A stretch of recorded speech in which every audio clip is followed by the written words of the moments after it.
Hey, it's Michelle at Counseling and Recovery, and I just want to check in with you guys real quick. I know it's working on week 3 of our shelter at home in California, and I know that some of you are probably experiencing some irritability and maybe even some issues in your relationship because you're being together a lot more than you're typically used to. Both of you are probably working from home.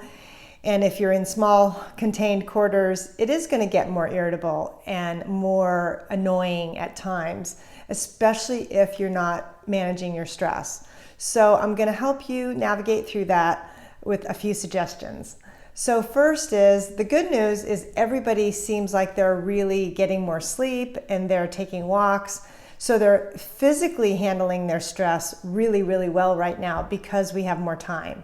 So that's super important because the physical part of our stress, the physical self-care, is that baseline that we absolutely need in order to combat stress.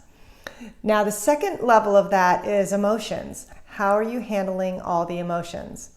Because right now it's really common to feel anxious, to get into bouts of fear or depression, because we don't know what's happening. Let's face it, there's a lot of unknowns right now, and we have to be very mindful of how much we're watching the news and how much content we're consuming right now so that we stay calm.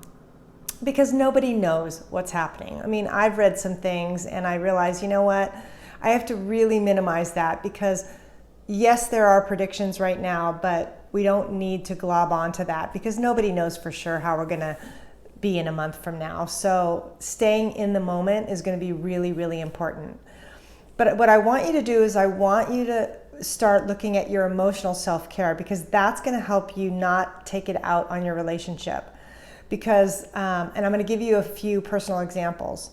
So I walk from home with my dog Cookie almost every day, and it's been our morning ritual, and I love it. And I usually make phone calls or I listen to podcasts. And I count on that time alone.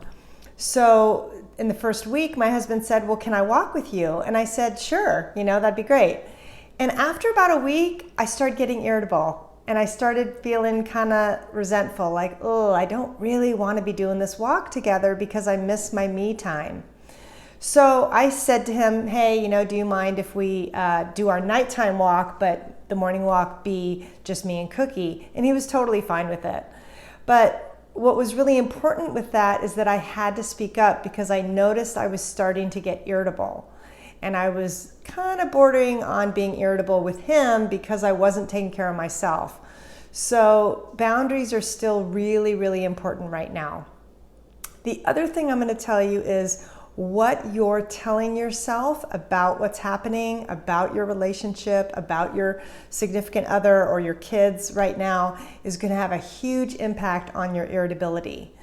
So for instance, if you're looking at your partner and you're saying to yourself, God, he's driving me crazy, or God, she's nagging me and I'm super sick of it, that's going to impact your mood, and that's going to also impact how you treat that person and how you feel emotionally yourself.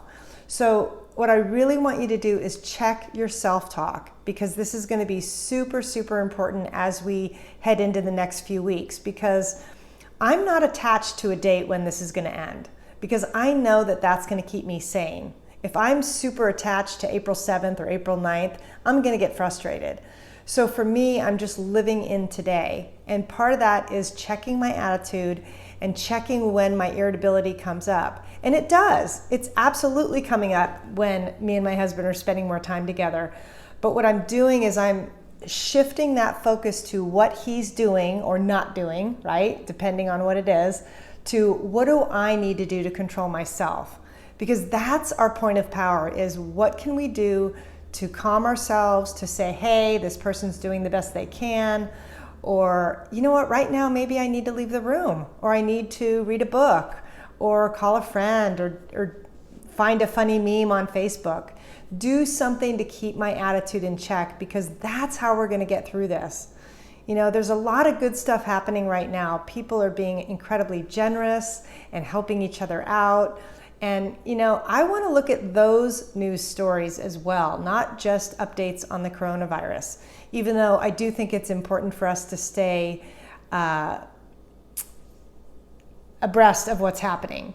But it's also really important to guard your attitude and to make sure that your self-talk is in check, and you are the one who controls that.